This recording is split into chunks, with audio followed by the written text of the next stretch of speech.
Hi students, ఇప్పుడు నేను చెప్పబోయే topic BCom final year management అకౌంటింగ్లో నిష్పత్తి విశ్లేషణ అనే టాపిక్ చెప్తున్నాను. ఫస్ట్ మనం స్థూల లాభ నిష్పత్తి. స్థూల లాభ నిష్పత్తి అంటే స్థూల లాభం ఇంటూ 100 బై అమ్మకాలు. స్థూల లాభం బై అమ్మకాలు ఇంటూ 100 ఇంటూ ఎక్కడ వేసినా పర్వాలేదండి, గీత తిన్నగా ఇంటూ వేసినా పర్వాలేదు. స్థూల లాభం బై అమ్మకాలు ఇంటూ 100 అనమాట. అలాగే నికర లాభ నిష్పత్తి, నికర లాభం బై అమ్మకాలు ఇంటూ 100. స్థూల లాభ నిష్పత్తి అంటే స్థూల లాభంపై అమ్మకాలు ఇంటూ 100. నికర లాభం అంటే నికర లాభ నిష్పత్తి అంటే నికర లాభంపై అమ్మకాలు ఇంటూ 100. నిర్వహణ నిష్పత్తి అన్నా, ఆపరేటింగ్ రేషియో అన్నా, క్రియాత్మక నిష్పత్తి అన్నా ఒకటే అండి.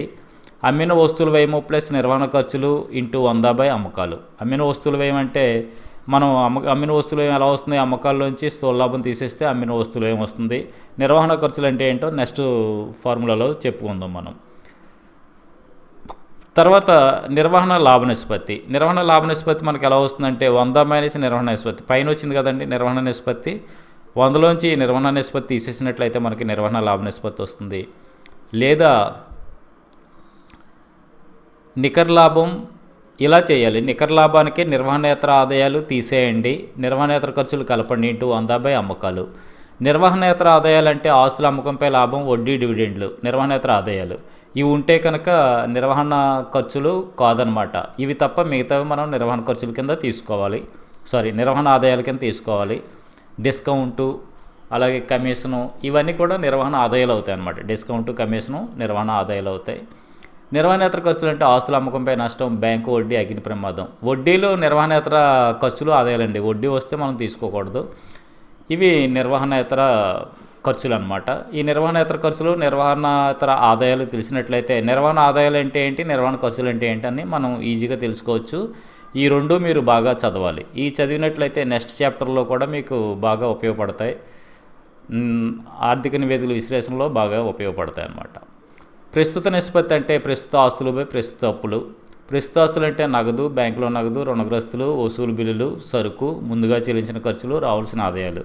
ఇవన్నీ కూడా మనకి ప్రస్తుత ఆస్తుల కింద వస్తాయండి. అలాగే ప్రస్తుత అప్పులు తాపడలేదు. ప్రస్తుత అప్పులు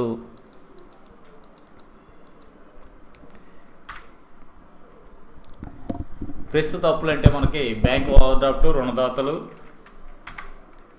ప్రస్తుత అప్పులు అంటే బ్యాంక్ ఓవర్డ్రాఫ్ట్, రుణదాతలు, చెల్లింపులు, చెల్లించవలసిన ఖర్చులు. ఇవి ప్రస్తుత అప్పులు అనమాట. ప్రస్తుత ఆస్తులపై ప్రస్తుత అప్పులు వేసుకున్నట్లయితే మనకి దాన్ని భాగించినట్లయితే ప్రస్తుత నిష్పత్తి వస్తుంది. కాలిక్యులేటర్ ఉండాలి ఈ లెక్కలు చేయాలంటే మనకి. అలాగే శీఘ్ర నిష్పత్తి. శీఘ్ర నిష్పత్తి అంటే శీఘ్ర ఆస్తులపై ప్రస్తుత అప్పులు. ప్రస్తుత అప్పులు అంటే మనకు తెలుసు ఇక్కడ ఉన్నాయి. శీఘ్ర ఆస్తులు అంటే ప్రస్తుత ఆస్తులోంచి సరుకు, ముందుగా చెల్లించిన ఖర్చులు తీసేసినట్లయితే, రావాల్సిన ఆదాయాలు తీసేసినట్లయితే మనకి ప్రస్తుత శీఘ్ర ఆస్తులు వస్తాయి అన్నమాట. ప్రస్తుత ఆస్తులోంచి సరుకు, ముందుగా చెల్లించిన ఖర్చులు తీసేస్తే మనకి శీఘ్ర ఆస్తులు వస్తాయి అన్నమాట. అతి శీఘ్ర నిష్పత్తి. అతి శీఘ్ర ఆస్తులు ఇక్కడ ఏంటి, అతి శీఘ్ర ఆస్తులు అనమాట అండి. అతి శీఘ్ర ఆస్తులు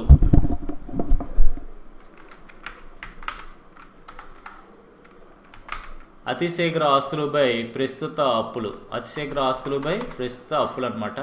అతి శీఘ్ర ఆస్తులు అంటే చేతిలో నగదు, బ్యాంకులో నగదు. చేతిలో నగదు మరియు బ్యాంకులో నగదు ఇవి అతి శీఘ్ర ఆస్తులు అవుతాయి. ప్రస్తుత అప్పులు అంటే ఆల్రెడీ మనకు తెలుసు, బ్యాంకు ఓవర్డ్రాఫ్ట్, రుణదాతలు, చెల్లింపులు, చెల్లించవలసిన ఖర్చులు. ఇవి ప్రస్తుత అప్పులు అవుతాయి అనమాట అండి. ఇవి సూత్రాలు బాగా చదువుకోవాలి మీరు. అలాగే అప్పు, ఈక్విటీ నిష్పత్తి. దీర్ఘకాలిక అప్పులు బై వాటాదారుల నిధులు. దీర్ఘకాలిక అప్పులు అంటే డిబెంచర్లు, బ్యాంకు అప్పు, తనఖా అప్పులు. ఇవి దీర్ఘకాలిక అప్పులు అనమాట. వాటాదారుల నిధులు అంటే ఈక్విటీ వాటా మూలధనం, ఆధిక్యపు వాటా మూలధనం, లాభ నష్టాల ఖాతా రిజర్వు, ఈక్విటీ వాటా మూలధనం, ఆధిక్య వాటా మూలధనం, లాభ నష్టాల ఖాతా రిజర్వు. ఇవి వాటాదారుల నిధులు. ఇందులో కృత్రిమ ఆస్తులు అంటే ఆస్తుల వైపున లాభ నష్టాల ఖాతా కానీ, వాటాలు జారీపై డిస్కౌంటు, డిబెంచర్లు జారీపై డిస్కౌంట్లో ఉన్నట్లయితే, ప్రాథమిక ఖర్చులు ఉన్నట్లయితే తీసేస్తాం. వాటిని కృత్రిమ ఆస్తులు అంటాం అనమాట. అవి తీసేస్తారు. యాజమాన్య నిష్పత్తి అంటే వాటాదారుల నిధులపై మొత్తం ఆస్తులు. ఇక్కడ వాటాదారుల నిధులు ఒకటే అండి. ఈక్విటీ వాటా మూలధనం, ఆధిక్య వాటా మూలధనం, లాభ నష్టాల ఖాతా రిజర్వ్. కృత్రిమ ఆస్తులు అంటే ఏంటి, వాటా జారీపై డిస్కౌంట్, డిబెంచర్లు జారీపై డిస్కౌంట్, ప్రాథమిక ఖర్చులు, లాభ నష్టాల ఖాతా ఆస్తుల వైపున ఉంటాయి. ఇవి తీసేస్తే, వీటిని కలిపి తీసేస్తే వాటాదారుల నిధులు వస్తాయన్నమాట. సరుకు టర్నోవర్ నిష్పత్తి అంటే అమ్మిన వస్తువులు ఏమో బై సగటు సరుకు. అమ్మిన వస్తువులు ఏమో ఎలా వస్తుంది, అమ్మకాలు మైనస్ స్థూల లాభం అంటే అమ్మిన వస్తువులు ఏమొస్తుంది. సగటు సరుకు అంటే ప్రారంభ సరుకు ప్లస్ ముగింపు సరుకు బై 2. ప్రారంభ సరుకు, ముగింపు సరుకు కలిపేసి బై 2 చేసినట్లయితే మనకి సగటు సరుకు వస్తుంది. వినియోగించిన మూలధనంపై రాబడి నికర లాభం ఇంటూ 100 వినియోగించిన మూలధనం అనమాట. నికర లాభం లెక్కలో ఇచ్చేస్తాడండి, ఆస్తులు బట్టి ఇస్తాడు. మీకు ఫస్ట్ లెక్క చేసినట్లయితే ఈజీగా అర్థమవుతుంది అనమాట. వినియోగించిన మూలధనం అంటే వాటాదారుల నిధులు అనమాట. వాటాదారుల నిధులు అంటే ఆదిక్య వాటా మూలధనం, ఈక్విటీ వాటా మూలధనం, లాభనష్టాల ఖాతా, రిజర్వు ఇవన్నమాట అండి. రుణగ్రస్తులు టర్నోవర్ అరువు అమ్మకాలు బై సగటు రుణగ్రస్తులు. సగటు రుణగ్రస్తులు అంటే రుణగ్రస్తులు వసూలు బిల్లు వేయాలన్నమాట. రుణదాతల టర్నోవర్ అంటే అరువు కొనుగోలు బై సగటు రుణదాతలు చెల్లింపులు రుణదాతలు వేయాలి. నిర్వహణ మూలధన టర్నోవర్ నిష్పత్తి అంటే అమ్మిన వస్తువులు ఏమో బై నిర్వహణ మూలధనం. ఈ సూత్రాలన్నీ మీకు బాగా రావాలండి. ఈ సూత్రాలు బైహార్ట్ చేసి అప్పుడు లెక్క చేయడం ప్రారంభించండి. లెక్కలు ఎలా చేయాలో నేను చెప్తాను అనమాట. 15 మొత్తం ఆస్తులపై రాబడి నికర లాభం ఇంటూ 100 మొత్తం ఆస్తులు. మొత్తం ఆస్తులపై రాబడి అంటే ఎలా కడతారు? మొత్తం ఆస్తులపై రాబడి అంటే నికర లాభం ఇంటూ 100 మొత్తం ఆస్తులు అనమాట. ఈ విధంగా మనం సూత్రాలు, ఈ 15 సూత్రాలు చాలా ఇంపార్టెంట్ సూత్రాలు అండి. ఇవన్నీ బాగా చదవండి. బాగా చదివినట్లయితే మీకు ఇప్పుడు ఫస్ట్ లెక్క చూసినట్లయితే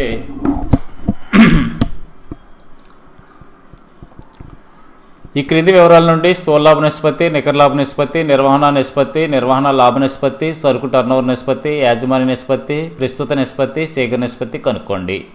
ఆల్రెడీ మనకి ప్రొఫార్మా మీకు సూత్రాలు చెప్పాను కాబట్టి అవన్నీ బాగా చదవాలి ఫ్రెండ్స్. బాగా చదివిన తర్వాతే మీరు రాసుకోండి. ఆ ఫార్ములాస్ రాసుకుని చదివిన తర్వాత, అంటే సూత్రాలు రాసుకున్న తర్వాత నికర లాభ నిష్పత్తి, స్థూల లాభ నిష్పత్తి, యాజమాన్య నిష్పత్తి, అప్పు ఈక్విటీ నిష్పత్తి ఇవన్నీ మీరు రాసుకున్న తర్వాత లెక్క చేయడం ప్రారంభించాలన్నమాట. అన్నీ ఇచ్చేస్తారు లెక్కలో, మనం ఆ సూత్రంలో పేరిస్తే సరిపోతుంది అనమాట అండి. స్థూల లాభ నిష్పత్తి అంటే స్థూల లాభంపై అమ్మకాలు ఇంటూ 100. స్థూల లాభం 3,40,000, అమ్మకాలు 8,50,000 into 100. 3,40,000 into 100 8,50,000 that is equal to 40%. స్థూల లాభం ఎంత వచ్చిందండి? మనకి 40% వచ్చింది. అలాగే నికర లాభ నిష్పత్తి అడిగాడు. నికర లాభం ఎంత? 3,40,000 8,50,000 ఇంటూ 100. నికర లాభ నిష్పత్తి ఎంత అండి? 3,40,000 ఇంటూ 100 8,50,000. నికర లాభం 3,40,000. నికర లాభం ఎంతమ్మా? 1,50,000. నికర లాభం 1,50,000, అమ్మకాలు 8,50,000. 1,50,000 8,50,000 ఇంటూ 100. నికర లాభ నిష్పత్తి చూసినట్లయితే నికర లాభం ఇంటూ 100 అమ్మకాలు. నికర లాభం 1,50,000 ఇంటూ 100 మీరు కింద వేయాలి. నాకు ఇక్కడ టెక్నికల్ ప్రాబ్లం వల్ల ఇలా వేసాం, కానీ మీరు ఈ లెక్క మామూలుగా వేస్తాను.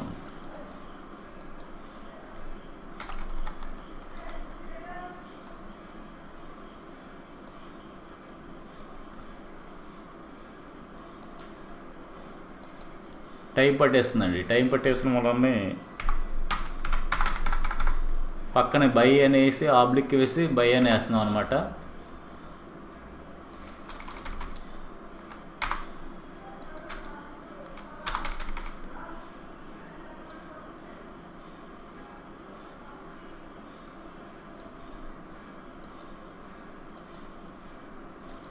లక్ష 50,000 ఇంటూ 100 8,50,000. నికర లాభం 1,50,000. నికర లాభం 1,50,000 అంతే కదా. మీరు చూసారు పైన చూడండి.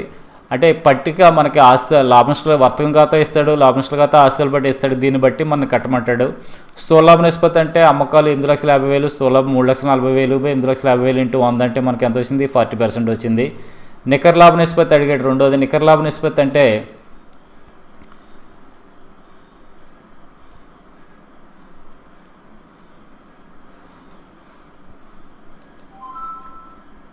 నికర లాభ నిష్పత్తి అంటే మనకి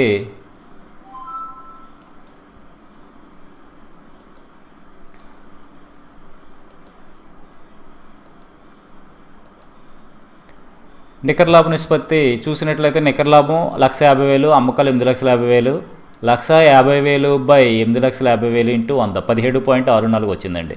నిర్వహణ నిష్పత్తి లేదా ఆపరేటింగ్ రేషియో అమ్మిన వస్తువుల వ్యయము ప్లస్ నిర్వహణ ఖర్చులు ఇంటూ 100 అమ్మకాలు.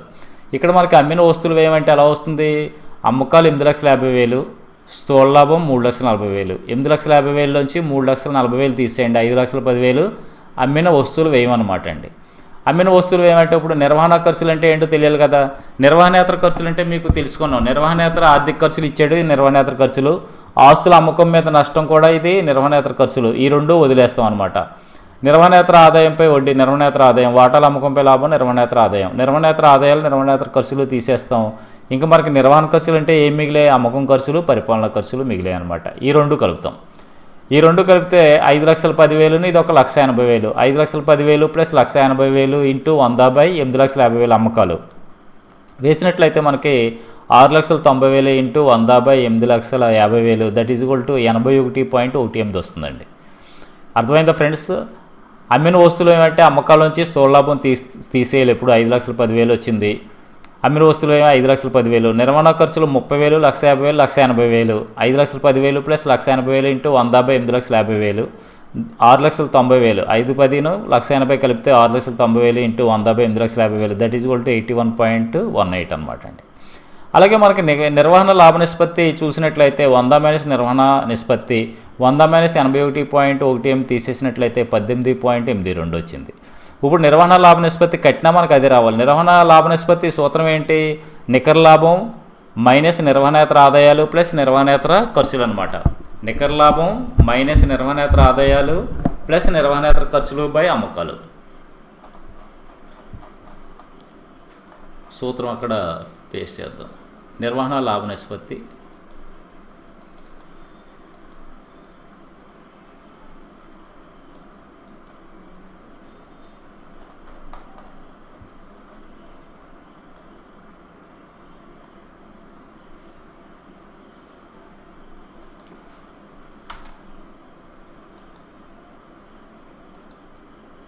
నిర్వహణ లాభ నిష్పత్తి అంటే సూత్రం ఏంటంటే నికర లాభం మైనస్ నిర్వహణేతర ఆదాయాలు ప్లస్ నిర్వహణేతర ఖర్చులు ఇంటూ 100 / అమ్మకాలు అనమాట.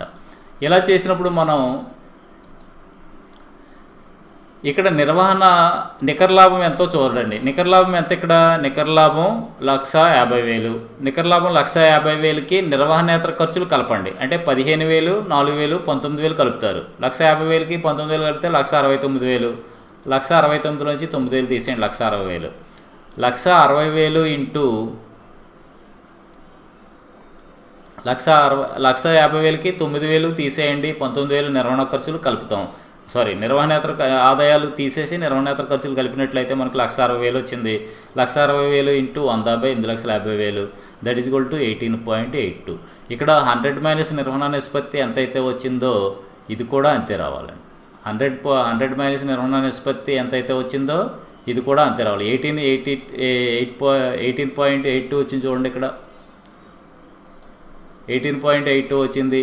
ఇక్కడ కూడా 18.82 వచ్చింది. అంటే ఇలా చేస్తే ఎంత వచ్చిందో ఇలా చేస్తే అంతే రావాలి. అంటే ఇక్కడ చాలా కన్ఫ్యూజ్ ఏంటంటే మనకి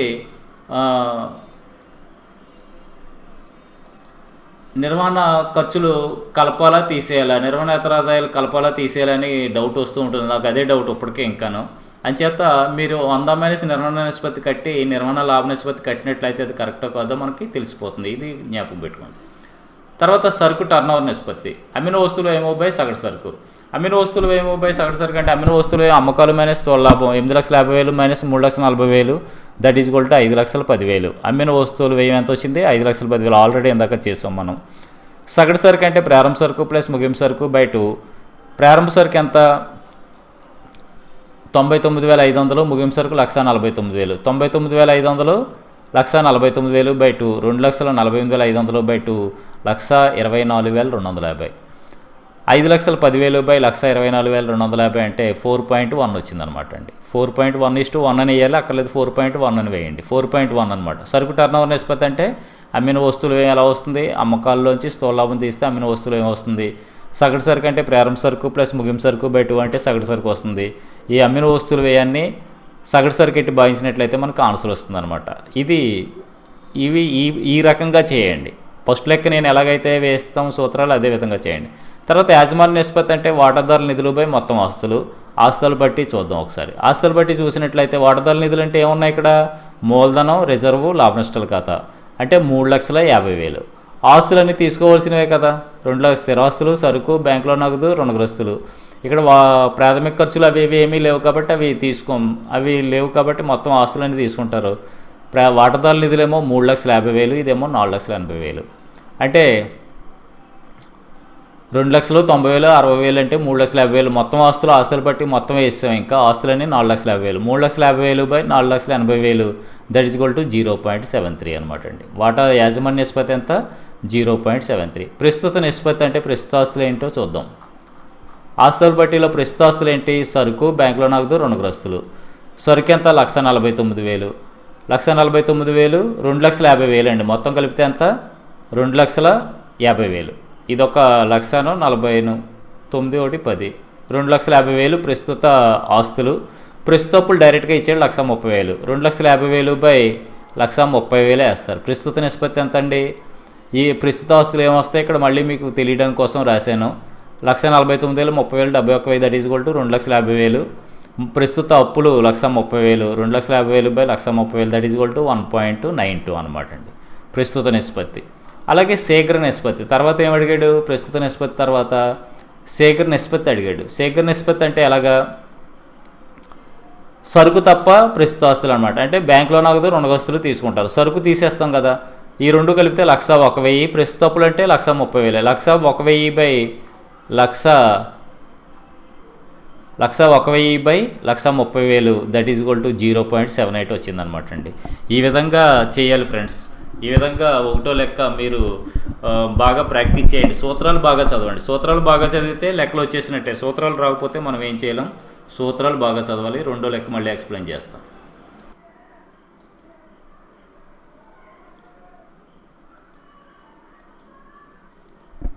రెండో లెక్క చూసినట్లయితే ఒక వ్యాపార సంస్థ యొక్క వర్తక లాభ నష్టాలు ఈ క్రింది విధంగా ఉన్నాయన్నాడు. ప్రారంభ సరుకు, అమ్మకాలు, ముగింపు సరుకు, కొనుగోళ్లు, స్థూల లాభం ఇచ్చాడు. ఇవన్నీ ఇచ్చాడండి. ఆస్తులు అప్పులని ఇచ్చాడు. నిష్పత్తులు ఏం కనుక్కోమన్నాడు? సరుకు టర్నోవర్ నిష్పత్తి. సరుకు టర్నోవర్ నిష్పత్తి సూత్రం ఏంటి? అమ్మిన వస్తువులు ఏమో బై సగటు సరుకు. అమ్మిన వస్తువులు ఏమంటే అమ్మకాలు 1,00,000, స్థూల లాభం 50,000. 1,00,000లోంచి 50,000 తీసేసినట్లయితే 50,000 అమ్మిన వస్తువులు వ్యయం. సగటు సరుకు అంటే ప్రారంభ సరుకు ప్లస్ ముగింపు సరుకు బై 2 అంటే 10,000, 15,000, 25,000. 25,000 బై 2 అంటే 12,500 అనమాట అండి. అంటే ఇక్కడ 50,000 బై 12,500. మీరు ఫ్రెండ్స్ నేను ఇలా మామూలుగా చెప్తాను ఇది ఎలా చేయాలన్నది. ఫస్ట్ లెక్క ఎలాగైతే చేశానో అలాగే మీరు సూత్రం రాసి 50,000 బై 12,500 కింద వేసి దట్ ఈజ్ ఈక్వల్ టు 4:1 కానీ 4 కానీ వేయచ్చు. 4:1 వచ్చింది. ఇలాగ బై ఇచ్చినప్పుడు ఏం చేస్తారంటే ఎంత వస్తే అంత వేసి 1 వేయచ్చు, లేదా 4 అని వేసినా కరెక్టే అనమాట. ఈ విధంగా చేయండి ఫ్రెండ్స్. మీరు మాత్రం సూత్రం రాయాలి. సరుకు టర్నోవర్ అనగానే సరుకు టర్నోవర్ నిష్పత్తి సూత్రం రాయాలి. అమ్మిన వస్తువులు ఈజ్ ఈక్వల్ టు అమ్మకాలు మైనస్ స్థూల లాభం 1,00,000 మైనస్ 50,000 50,000.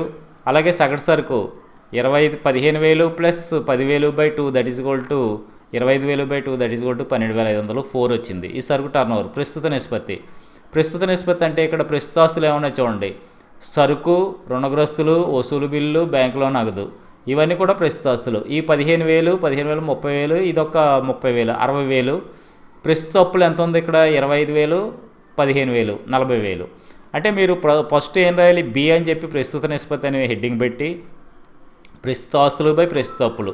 ప్రస్తుత ఆస్తులు ఈజ్ ఈక్వల్ టు సరుకు, రుణగ్రస్తులు, వసూలు బిల్లు, బ్యాంకులో నగదు అని చెప్పి అవన్నీ కలపండి. కలిపితే మనకి 60,000 వస్తుంది.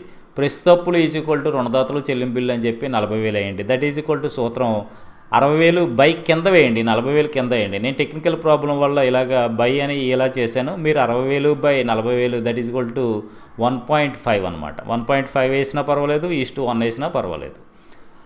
అలాగే తర్వాత ఏం అడిగాడు? నిర్వహణ నిష్పత్తి. నిర్వహణ నిష్పత్తి అంటే మనం ఏం చేస్తాం? అమ్మిన వస్తువులు వ్యయం అమ్మకాలు మైనస్ స్థూల లాభం. అమ్మకాల్లో 1,00,000లోంచి 50,000 తీసేస్తే 50,000 వస్తుంది. నిర్వహణ ఖర్చులు ఏమున్నాయి ఇక్కడ? రెండే ఉన్నాయి. ఆఫీస్ ఖర్చులు, అమ్మకం ఖర్చులు, నిర్వహణ ఖర్చులు. నిర్వహణేతర ఖర్చులు ఏం లేవు కాబట్టి 30,000 అనమాట. 30,000 50,000 ఎంత? 30,000ను ఇదొక 50,000 80,000. 80,000 బై 1,00,000 ఇంటూ 100. 80,000 into 100 by 1,00,000. ఇక్కడ 100 వేయలేదు.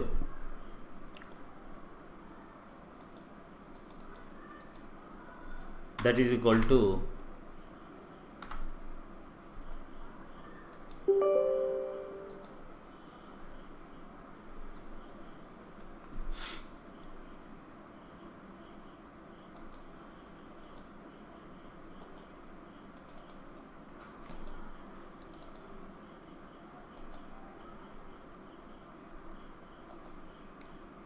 That is equal to 80,000 into 100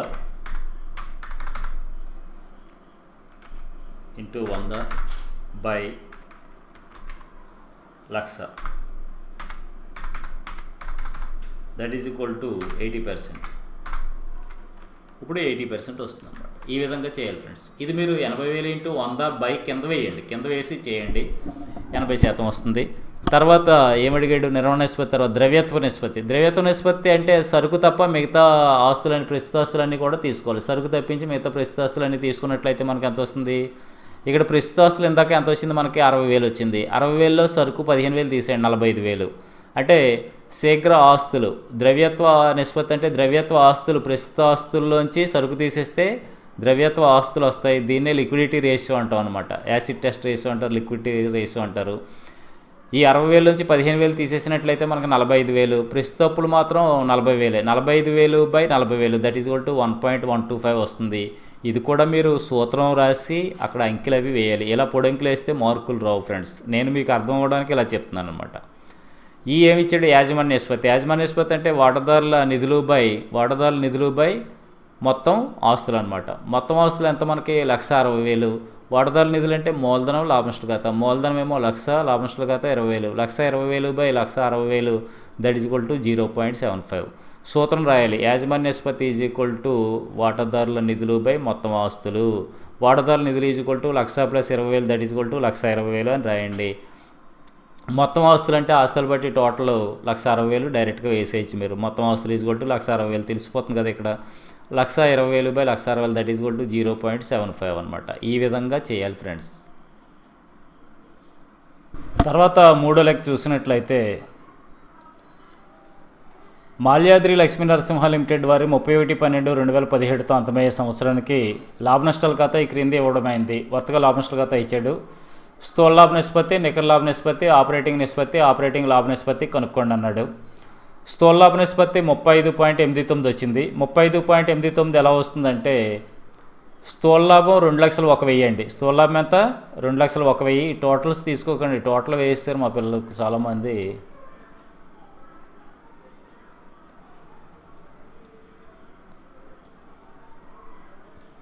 టోటలే నేనే పొరపాటు పడుకు 6,60,000 టోటల్ అనమాట.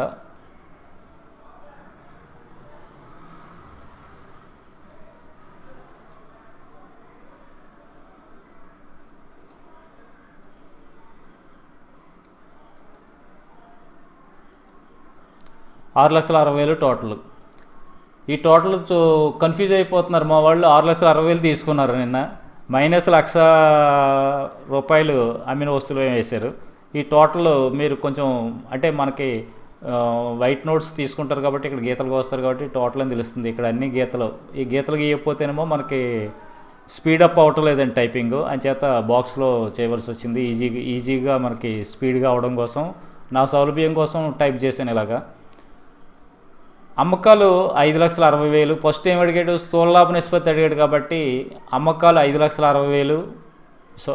స్థూల లాభం 2,01,000. 2,01,000 by 5,60,000 into 100. 2,01,000 into 100 by 5,60,000 that is equal to 35.89 వస్తుందండి. తర్వాత నికర లాభ నిష్పత్తి. నికర లాభం ఎంత? 80,000.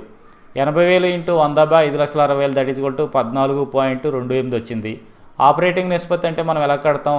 అమ్మిన వస్తువులు వ్యయం ప్లస్ నిర్వహణ ఖర్చులు ఇంటూ 100 బై అమ్మకాలు. అమ్మిన వస్తువులు వ్యయం ఎలా వస్తుంది? 5,60,000లోంచి 2,01,000 తీసేయండి, 3,59,000. నిర్వహణ ఖర్చులు, కార్యాలయం ఖర్చులు, అమ్మకం పంపిణీ ఖర్చులు 89,000.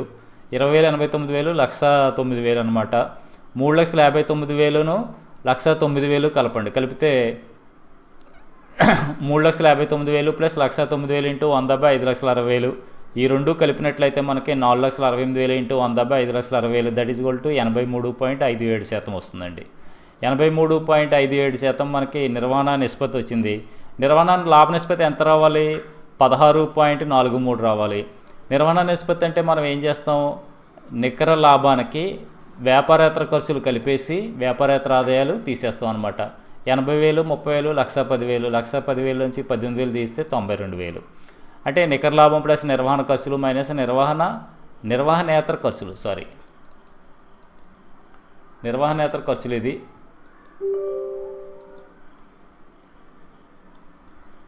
నిర్వహణేతర ఖర్చులు తీసేయాలి, నిర్వహణేతర ఆదాయాలు తీసేయాలన్నమాట. నిర్వహణేతర ఖర్చులు, నిర్వహణేతర ఆదాయాలు.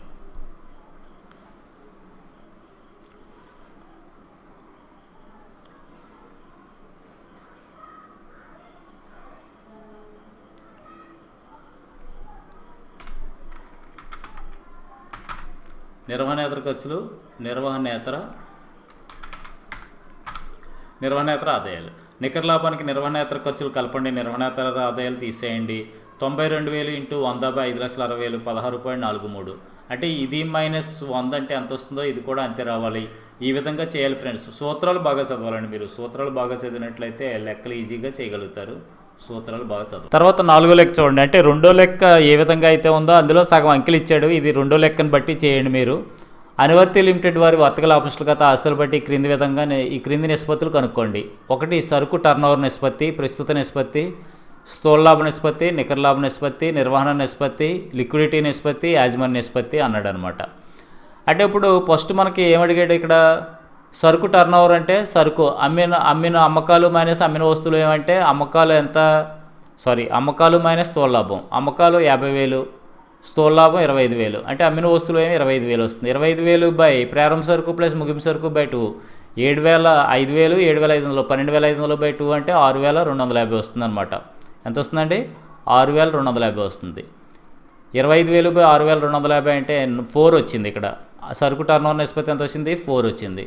అలాగే రెండోది మనం చూసినట్లయితే రెండోది ఏమడిగాడు?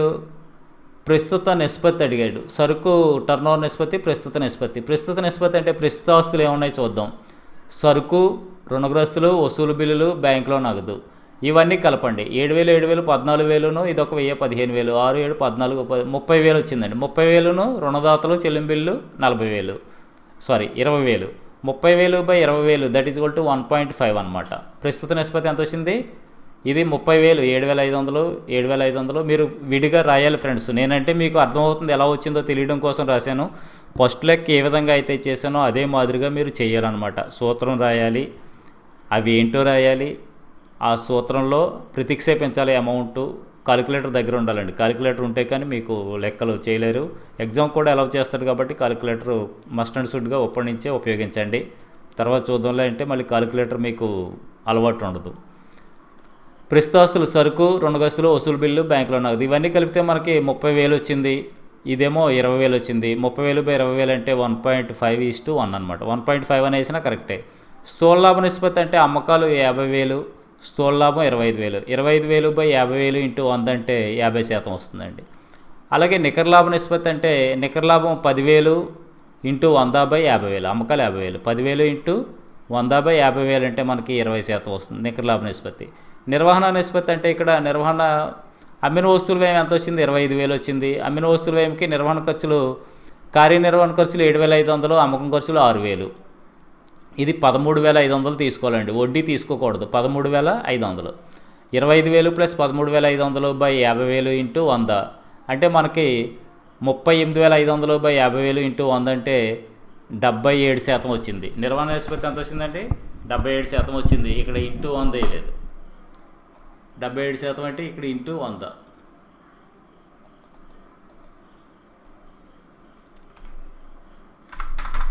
ఇంటూ 100 వేసినట్లయితే మనకి 38,500 into 100 by 50,000 that is equal to 77% వచ్చింది. లిక్విడిటీ నిష్పత్తి అంటే సరుకు తప్ప ఇతర ఆస్తులు, అంటే సరుకు తీసేయండి.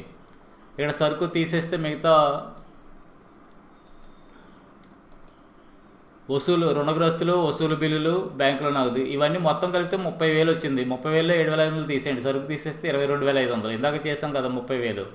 22,500 ఇది మామూలు 20,000. 22,500 by 20,000 that is equal to 1.125 వచ్చింది. 1 అనేసినా కరెక్టే. 1.125 వేయండి. తర్వాత యాజమాన్య నిష్పత్తి అంటే వాటాదారుల నిధులు అంటే మూలధనం, లాభనష్టాల ఖాతా 60,000, ఇది 80,000. అంటే మీరు రెండో లెక్క చూశారు. రెండో లెక్క దీన్ని సగం చేసి ఇచ్చాడండి. దాన్ని బట్టి అవే ఆన్సర్లు వచ్చాయి. 0.75. జాగ్రత్తగా చేయండి ఫ్రెండ్స్.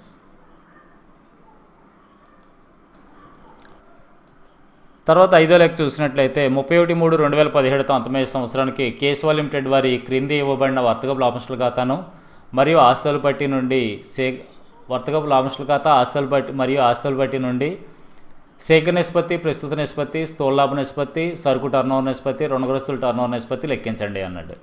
అంటే మనం ఇక్కడ ఏం చేస్తామంటే సేకరణ నిష్పత్తి అంటే సరుకు తప్ప మిగతా ఆస్తులు అనమాట. స్థిరాస్తులు ఇచ్చాడు, సరుకు ఇచ్చాడు, రుణగ్రస్తులు నగదే అవుతాయి, సేకర ఆస్తులు అవుతాయి. 3,20,000, 8,80,000 ఎంత అవుతుందండి? 12 లక్షలు అవుతుంది.